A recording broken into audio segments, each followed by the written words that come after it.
soul one objective. Deity's grand design, encircled with faith, sacrifice and drive, the promise of deity, our faith rests on you. No man can comprehend the sacrifices demanded of another by deity if he has not himself faced similar demands. Anatoly, Capítulo 56. As Alexandros finished sharpening his sword, a messenger arrived with a note from Ulysses asking him to visit at his earliest convenience. The formality of the request was unusual. His heart began to race as he reread the short note. It was Ulysses writing, but lacked his usual flair. He felt a sinking sensation in his gut. Something was wrong. He set the note aside and hurried to Ulysses's quarters. He gasped when he saw Ulysses, a sick sense of foreboding tightening in his chest as he absorbed the changes to his friend's appearance. Only 2 days had passed since they last met, but now Ulysses had a deep crease between his brows and a muscle pulsed in his jaw. His lips were pressed together tightly, and the shadows under his eyes were pronounced. A chill gripped his heart. Ulysses, the only person who understood him, was dying. Will you join me in a prayer to deity? Ulysses asked him.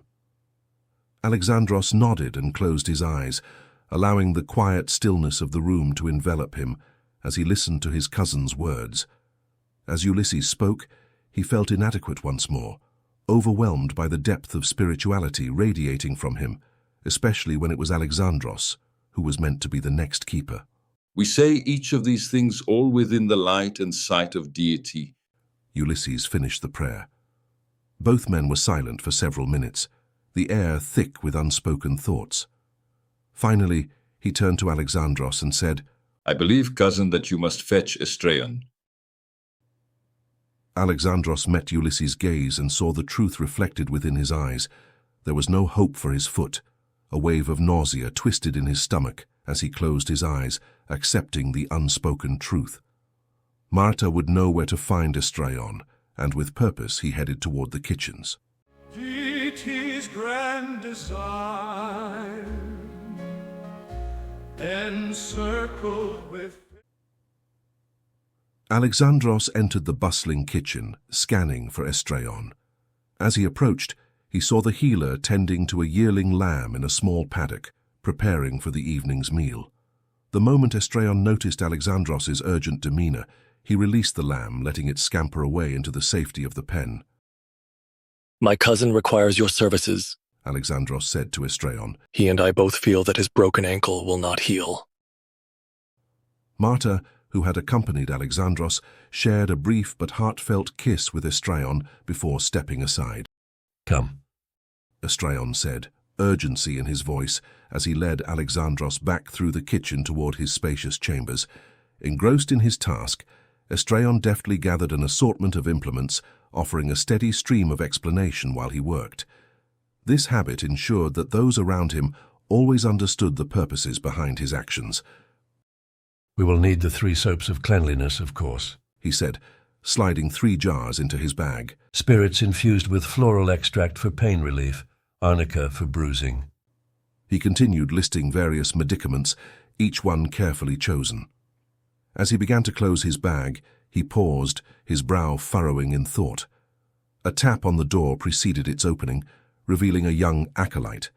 Marta said you might need me to run an errand. Estolian's expression shifted from relief to gravity. Go to the stable level and find Cambric. Tell him he is needed in the quarters of the keeper, and that he must come immediately. He met Alexandros's gaze, then added firmly, And you are to go as quickly and safely as you can. As his anxiety grew, Alexandros felt his mouth go dry and tension coiled in his neck and shoulders. He and Estolian approached the main stairway, his mind racing with questions that gnawed at him, leaving him deeply unsettled. What could Estolian do to save Ulysses? And what if he couldn't? Alexandros's thoughts drifted to the lamb Estolian had been ready to slaughter when he had disturbed him. Unusual in coloration, he would easily recognize it again. It was one of those rare four-horned creatures, an aberration that the animal handlers sought to eliminate from the bloodlines. Perhaps they should embrace the unique traits of this patchy black-and-white four-horned strain instead. He vowed fervently to deity that if Ulysses survived, this male lamb, and all with the same characteristics, would be spared. A strange sense of relief washed over Alexandros in the wake of his vow, as if deity heard him, accepted the offering, and would save Ulysses. Sacrifice and drive. When they reached Ulysses' room, it was obvious that word had spread throughout the palace. Ulysses' father, Peritasis, and his mother were already there. Moments later, Alexandros's own father, the king, arrived. Apollyon, Alexandros's older brother, was the only member of the Strelaran absent. As if he read Alexandros's mind, his father asked, "Do you know where your brother is?" No. His brother did not like his movements to be tracked, and often left without explaining what his destination was. Come. Estolian gestured to Alexandros. I will need your assistance. The two men washed their hands in silence, repeating the ancient ritual 3 times with 3 different soaps of cleanliness. As they cleansed themselves, Ulysses' mother tended to his leg. Once they finished, they moved to Ulysses' side. Estolian examined Ulysses' leg and foot, nodding as he said, It is good that you came to get me. The flesh appeared sickly, emitting a faint odor. Turning to Peritasis, he suggested, You may want to give your son a blessing. Also, he should have 3 glasses of my special wine. He placed a small bottle on the table, along with 3 petite glasses. At that moment, Cambric strode into the room. He stood as the largest and strongest man in Estolia. Estolian beckoned Cambric aside, briefly indicating the bottle and glasses. It must be given without delay, he urged Peritasis. Peritasis reached for the bottle, but his hands shook uncontrollably. Stepping forward, Alexandros offered, Should I pour?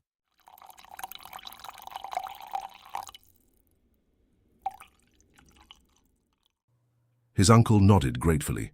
As he wiped away tears from his eyes, Peritasis picked up the first glass and presented it to his son.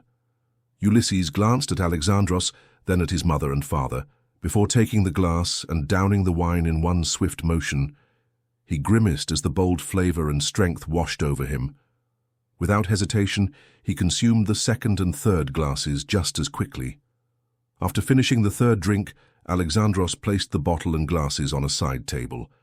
When he turned back, Peritasis handed him several items, parchment, ink, and a quill.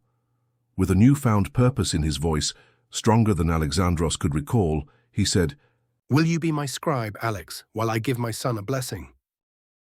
The blessing Peritasis bestowed upon Ulysses was the most powerful Alexandros had ever heard.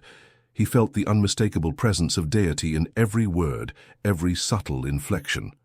As his uncle pronounced that his son would endure this dire emergency, Alexandros's spirits lifted. Deity was with them. Cambric and Estolian approached. Normally, Cambric worked as a blacksmith, forging essential tools for farming, particularly crafting footwear to protect the sensitive feet of large draft horses, a unique practice in Estolia. His work with metals and those massive steeds had developed his natural musculature, making him an exceptionally powerful man. I believe, Estolian said to Cambric as they approached Ulysses, who lay recumbent upon his bed, that we must remove the foot. He moved to Ulysses' side, feeling his pulse and gazing into his eyes, slightly dilated. Leaning closer, he caught the scent of his breath. Nodding to himself, he turned to the others. Except for Alexandros and Cambric, the rest of you need to step back to give us room to work. Once they were at a distance from the others, Estolian turned to Cambric, elaborating on their plan. You have assisted me when a larger beast is slaughtered for a feast, he began. Your strength and skill with the broad axe are legendary. I've never seen you miss. Deity is with you, with us, and will steady your hands, guiding your strike to ensure it is precise. He touched Ulysses' lower leg, just above the sickly-looking flesh. When I tell you, you must act swiftly. Your blow needs to slice clean through both bone and flesh in one motion. You've done this many times with cattle. Do you have the faith and courage to do it now, to save Ulysses' life? Cambric picked up his broad axe, gripping the handle tightly. I promise to serve Estolia, deity, and Ulysses. My aim will be true and my work the finest I have ever done. Alexandros felt a swell of pride for Cambric and Estolian. He knew the decision weighed heavily on both men.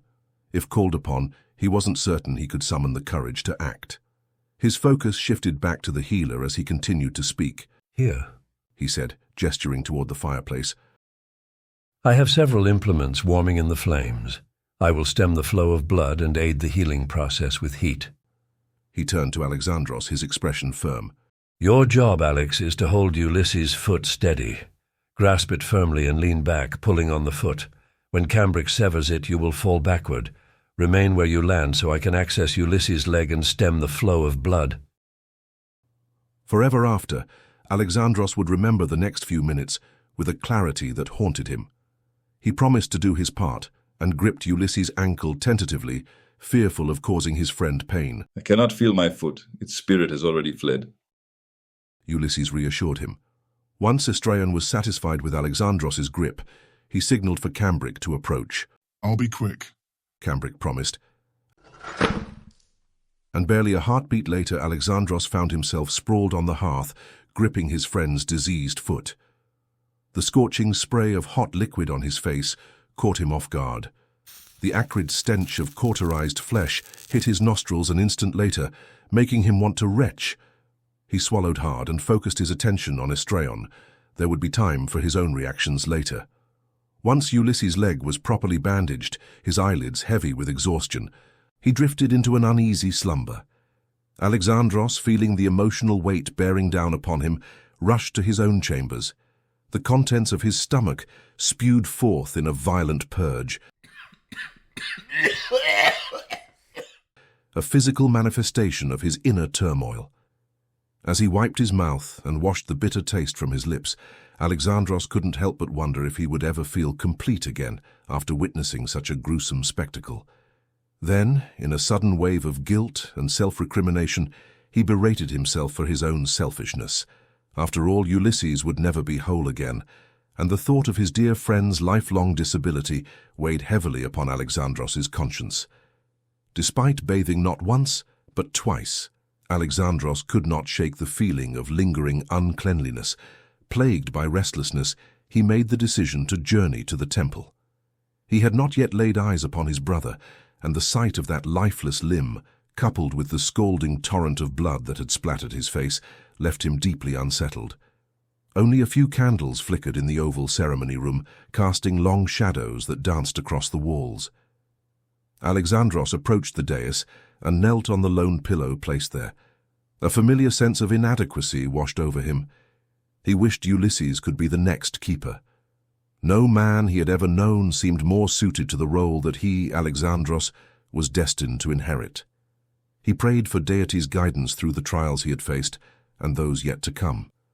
Only after he rose, feeling strangely rejuvenated, did he realize his prayers had foreseen some future challenge. He could only hope to be worthy of the faith deity placed in him. The promise of deity, our faith rests on you. Deity's grand design, encircled with faith, sacrifice.